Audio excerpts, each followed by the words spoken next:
बहुत बहुत स्वागत है आप सभी का शिक्षक शिक्षा यूट्यूब चैनल में। आज के इस वीडियो में हम चर्चा करेंगे प्रधान शिक्षक 2.0 के साथ साथ मिडिल स्कूल के प्रधानाध्यापक के वैकेंसी के बारे में। और इसकी चर्चा इसलिए तेज हुई है क्योंकि 27 जनवरी 2025 को प्राथमिक शिक्षा निदेशक पंकज कुमार के द्वारा जो एक लेटर जारी किया गया है, इस लेटर के एनालिसिस के बाद आप आसानी से समझ जाएंगे कि जो प्रधान शिक्षक एवं प्रधानाध्यापक की वैकेंसी है वो जल्द ही आने वाली है। और यहाँ पर इस लेटर की हम चर्चा करेंगे, थोड़ा सा एनालिसिस करेंगे इस लेटर का। और यह लेटर जो है वो राज्य के प्रारंभिक विद्यालयों के लिए शिक्षकों की संख्या के मानक के निर्धारण के संबंध में है। यानी कि जो शिक्षा विभाग के वरीय पदाधिकारी होते हैं, उन लोगों ने जब कॉन्फ्रेंस किया, मीटिंग की, उसके बाद यह निर्णय लिया गया कि जो एक मानक सेट करना चाहिए और इस मानक के अनुरूप हमें बिहार के विद्यालयों में, सरकारी विद्यालयों में शिक्षकों की संख्या को रोटेट करना है। और चूंकि बहुत सारे शिक्षकों की बहाली हुई है हाल के वर्षों में, तो एक तरह से कह सकते हैं कि जो रेशियो रिक्वायर्ड है, क्या हम उस रेशियो को प्राप्त कर चुके हैं या बहुत सारी वैकेंसीज की ज़रूरत है। तो इसके रिगार्डिंग जब वो डेटा एनालिसिस किया जाएगा तो सामने निकल करके आ जाएंगे कि जो भी तथ्य हैं शिक्षकों की संख्या के संबंध में, शिक्षकों का डेटा पूरा एनालिसिस किया जाएगा कि किस विद्यालय में कितने शिक्षक नियुक्त हुए हैं, और उसके अकॉर्डिंग देखा जाएगा कि अभी और कितनी ज़्यादा सीटें रिक्त रह गई हैं। उसके अकॉर्डिंग फिर आने वाली वैकेंसीज में आप वैकेंसीज को देखेंगे, अलग अलग पदों की वैकेंसीज को देखेंगे, जैसे कि पीआरटी, टीजीटी, पीजीटी, इसके साथ साथ प्रधान शिक्षक और प्रधानाध्यापक। चूँकि देखिए प्रधान शिक्षक की बहाली हो गई है, इसी तरह से +2 में प्रधानाध्यापक, हेडमास्टर की बहाली हुई है, लेकिन जो बचा हुआ क्राइटेरिया है प्रधान अध्यापक का मिडिल स्कूल वाले कैटेगरी में, तो वहाँ पे सीटें रिक्त हैं। वहाँ पे प्रधानाध्यापक की अभी तक कोई वैकेंसी नहीं आई है मिडिल स्कूल वालों के लिए। तो मिडिल स्कूल वालों के लिए जो प्रधानाध्यापक का पद है वो बहुत ज़्यादा रिक्त है, और उसके संबंध में इस लेटर से जब एनालिसिस करेंगे तो बहुत सारी बातें, बहुत सारे तथ्य निकल करके सामने आएंगे। अभी हम इसकी चर्चा करेंगे। जैसा कि आप यहाँ पर देख पा रहे हैं, उपरोक्त विषय दिनांक 24/1/2025 को संपन्न वीडियो कॉन्फ्रेंसिंग में शिक्षकों की संख्या के संबंध में किए गए विमर्श के आलोक में राज्य के सरकारी प्रारंभिक विद्यालयों के लिए शिक्षकों की संख्या के संबंध में मानक निर्धारण करने हेतु अनुरोध किया गया था।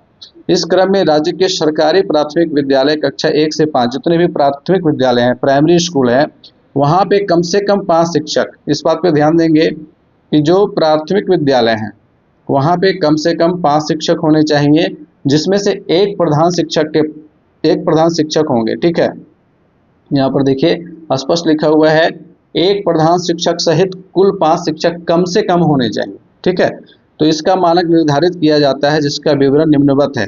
अब यहाँ पर इस टेबल में बताया गया है कि ऐसे विद्यालय जहाँ पे नामांकन 1 से लेकर के 120 तक है, वहाँ पे कम से कम 4 शिक्षक होने चाहिए।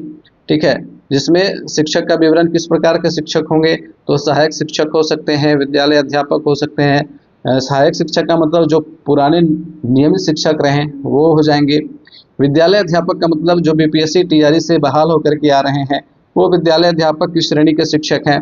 फिर विशिष्ट शिक्षक जो पहले नियोजित शिक्षक थे, उसके बाद विशिष्ट शिक्षक की परीक्षा को पास करने के बाद इसमें आ जाएंगे। इसके बाद स्थानीय निकाय शिक्षक जो पुराने नियोजित शिक्षक हैं। तो ये 1, 2, 3, 4 कैटेगरी हो गई शिक्षकों की अभी वर्तमान समय में। ठीक है, तो ये 4 कैटेगरी में से किसी भी कैटेगरी के शिक्षक यहाँ पे रह सकते हैं। और यहाँ पे अभियुक्ति में कहा गया है कि प्रत्येक शिक्षक के लिए कम से कम एक वर्ग कक्ष होना चाहिए। दैट मीन्स अगर आपका प्राइमरी स्कूल है तो वहाँ पे कम से कम 4 कमरे होंगे, और एक प्रधान शिक्षक के लिए कार्यालय होगा। ठीक है, तो इस तरह से ये वर्ग कक्ष का निर्धारण करने का निर्णय लिया गया है। और शिक्षकों सामान्य उर्दू एवं बांग्ला सहित का वास्तविक आकलन विद्यालय में कमरों की उपलब्धता के आधार पर किया जाएगा। ठीक है, तो इसका जो वास्तविक आकलन कह रहा है कि विद्यालय में कितने कमरे उपलब्ध हैं, इसके आधार पर किया जाएगा। तो अगर विद्यालय में 4 कमरे हैं तो वहाँ पे 4 शिक्षक कम से कम होने चाहिए, और अगर 2 कमरे हैं तो फिर कमरों की संख्या को बढ़ाया जाएगा। ठीक है, और इसके बाद देखिए अगर विद्यार्थियों की संख्या 121 से लेकर के 150 तक है तो उसका जो डेटा बढ़ जाएगा शिक्षकों का, वहाँ पे 5 शिक्षक होंगे। यानी कि जो रेशियो रखा गया है 30:1 का, 30 बच्चे पे 1 शिक्षक अनिवार्य है, चूँकि आरटीई एक्ट यही कहता है। एनईपी 2020 में भी यही बात कही गई है कि 30 बच्चों पे एक शिक्षक का अनुपात होना चाहिए। तो इसी के अकॉर्डिंग ये प्राथमिक शिक्षकों के जो मानक है वो निर्धारित किए गए हैं, ठीक है। और अगर 150 से अधिक विद्यार्थी अगर विद्यालय में हैं तो प्रत्येक आगे के 40 विद्यार्थी पर एक शिक्षक रखे जाएंगे। और यहाँ स्पष्ट लिखा गया है कि प्रत्येक प्राथमिक विद्यालय में एक प्रधान शिक्षक का पद स्वीकृत है जो उपरोक्त के अतिरिक्त होगा। तो वर्तमान समय में अभी प्रधान शिक्षक की जो नियुक्ति प्रक्रिया है वो प्रक्रियाधीन है, परीक्षा हो चुकी है, रिजल्ट आ चुके हैं, काउंसलिंग की प्रक्रिया पूर्ण हो चुकी है, अब केवल ज्वाइनिंग की प्रक्रिया बाकी है। तो उम्मीद है कि मार्च अप्रैल तक इसको पूरा कर लिया जाएगा।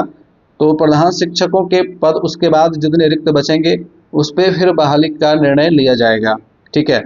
लेकिन यहाँ पर जो मेन बात है मिडिल स्कूल के प्रधान शिक्षक के प्रधानाध्यापक के बारे में, तो उसके बारे में देखिए स्पष्ट यहाँ पर जो डेटा है। इसी प्रकार मध्य विद्यालय कक्षा 1 से 8 तक में कम से कम 9 शिक्षक, एक विद्यालय में कम से कम 9 शिक्षक होने चाहिए, जिसमें से एक प्रधानाध्यापक होंगे, एक प्रधानाध्यापक सहित का मानक निर्धारित किया जाता है, जिसका विवरण निम्नवत है। अब देखिए यहाँ पर कक्षा 1 से 5 तक का ऊपर वाला जो रेशियो है वही सेम यहाँ पे है, ठीक है, प्राथमिक विद्यालय के लिए। अब इसमें जिन मध्य विद्यालयों में शारीरिक शिक्षक मूल कोटि कार्यरत हैं उन विद्यालयों में स्वीकृत एवं कार्यरत बल में एक एक शारीरिक शिक्षक अंकित किया जाएगा। तो अगर शारीरिक शिक्षक हैं तो बहुत ही कम वैसे शारीरिक शिक्षक मूल कोटि में बहाल हैं। अभी तो जो शारीरिक शिक्षा एवं स्वास्थ्य अनुदेशक की बहाली की गई वो अंशकालिक बहाली है, तो उनको यहाँ पर काउंट नहीं किया जाएगा। अब यहाँ पर देखिए आगे बढ़ें 6 से 8 तक में, तो 6 से 8 तक में जब रेशियो की बात करते हैं तो 35:1 का रेशियो हो जाता है, यानी कि 35 विद्यार्थियों पर एक शिक्षक का अनुपात लिया जाता है मध्य विद्यालयों में। तो मध्य विद्यालयों के लिए क्राइटेरिया रखा गया है विषय के अकॉर्डिंग, कम से कम अगर न्यूनतम विद्यार्थियों की संख्या 1 से लेकर के 105 तक है, 35 का रेशियो आ गया, तो वहाँ पे 4 शिक्षक कम से कम होंगे विषयवार, एक विज्ञान और गणित के होंगे, एक सामाजिक विज्ञान के होंगे, एक हिंदी और एक इंग्लिश के होंगे, ठीक है। तो सहायक शिक्षक, विद्यालय अध्यापक, विशिष्ट शिक्षक और स्थानीय निकाय के शिक्षक, यानी कि सारे क्राइटेरिया को फुलफिल करने वाले टीचर्स यहाँ पर रखे जा सकते हैं। और आवश्यकता अनुसार भाषा अंतर्गत उर्दू एवं संस्कृत शिक्षक का प्रावधान किया जा सकता है। अगर विद्यालय में उर्दू भाषी विद्यार्थियों की संख्या ज़्यादा है तो वहाँ पे उर्दू शिक्षक की बहाली होगी, और अगर संस्कृत भाषी विद्यार्थी ज़्यादा हैं तो वहाँ पे संस्कृत के शिक्षक बहाल होंगे। इसी प्रकार से आगे 105 से अधिक होने पर प्रत्येक 35 विद्यार्थी पर एक शिक्षक की नियुक्ति की जाएगी। तो टोटल नामांकन का रेशियो देखा जाएगा, उसके अकॉर्डिंग शिक्षकों के मानक निर्धारित किए गए हैं। और ये जो नामांकन का डेटा होगा वो इस शिक्षा कोष पोर्टल के ऊपर जितना नामांकन होगा उससे मैच किया जाएगा, उससे मिलान किया जाएगा, फिर ये निर्धारण किया जाएगा कि विद्यालय में वास्तव में कितने विद्यार्थी नामांकित है और कितने शिक्षकों की आवश्यकता है। तो अगर विद्यालय में इस शिक्षा कोष पोर्टल के ऊपर आवश्यकता से कम विद्यार्थी उपस्थित है, वहाँ पर अपलोडेड है उनका डेटा, तो फिर और अगर शिक्षक ज़्यादा हैं तो वैसे स्थिति में शिक्षकों को वहाँ से हटाया जा सकता है। लेकिन इस बात का ध्यान रखा जाएगा मिडिल स्कूल में कि जो विषयवार शिक्षक है वो कम से कम उतने होने चाहिए जितने की आवश्यकता है। तो किसी भी मिडिल स्कूल में जो 1 to 8 चल रहा है वहाँ पे कम से कम 9 शिक्षक रहेंगे, जिसमें से 4 विषय के शिक्षक होंगे जो 6 to 8 के टीचर्स होंगे। उसके बाद बाकी 4 टीचर प्राइमरी के लिए होंगे और एक प्रधानाध्यापक होंगे। तो इस तरह से एक जो प्रारंभिक विद्यालय है वहाँ पे शिक्षकों का निर्धारण किया जाएगा। तो अब यहाँ पर देखिए कि प्रधान अध्यापक का पद स्वीकृत किया गया। प्रत्येक मध्य विद्यालय में एक प्रधान अध्यापक का पद स्वीकृत है जो उपरोक्त के अतिरिक्त होगा। दैट मीन्स जितने भी शिक्षक बहाल हुए हैं विद्यालय में, प्रारंभिक विद्यालयों में 1 to 8 वाले में, तो प्रधानाध्यापक का जो पद होगा वो उनसे अलग होगा। यानी कि प्रधानाध्यापक की नियमित बहाली होगी जैसे प्रधान शिक्षक की बहाली हुई है, ठीक है। और अभी तो नियुक्ति नहीं हुई है, बट बहाली तो की प्रक्रियाधीन है, परीक्षाएं हो चुकी हैं, काउंसलिंग की प्रक्रिया तक एक प्रोसेस पूरा हो चुका है। अब प्रधान अध्यापक की बहाली की बात की जा रही है और निश्चित रूप से अगले 1-2 महीने में मध्य विद्यालयों के प्रधान अध्यापक के लिए आपको नोटिफिकेशन देखने को मिल सकता है। तो जितने भी कैंडिडेट हैं जो इस पद के लिए योग्यता धारण करते हैं। अब ये सवाल होगा सभी के मन में कि इसके लिए योग्यता का निर्धारण क्या होगा। तो मिनिमम इसके लिए जो क्वालिफिकेशन है वो होगा ग्रेजुएशन आपका होगा BA BSc BCom, BA BSc BCom तीनों ही श्रेणी से अगर किसी ने भी ग्रेजुएशन कंप्लीट किया है तो वो इसके लिए एलिजिबल होंगे।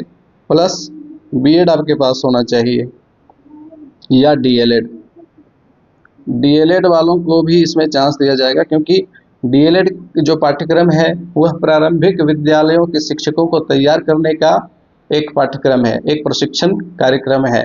इसके गाइडलाइन में स्पष्ट लिखा हुआ है कि कक्षा 1 से लेकर के कक्षा 8 तक के शिक्षकों को प्रशिक्षित करने का यह कार्यक्रम है।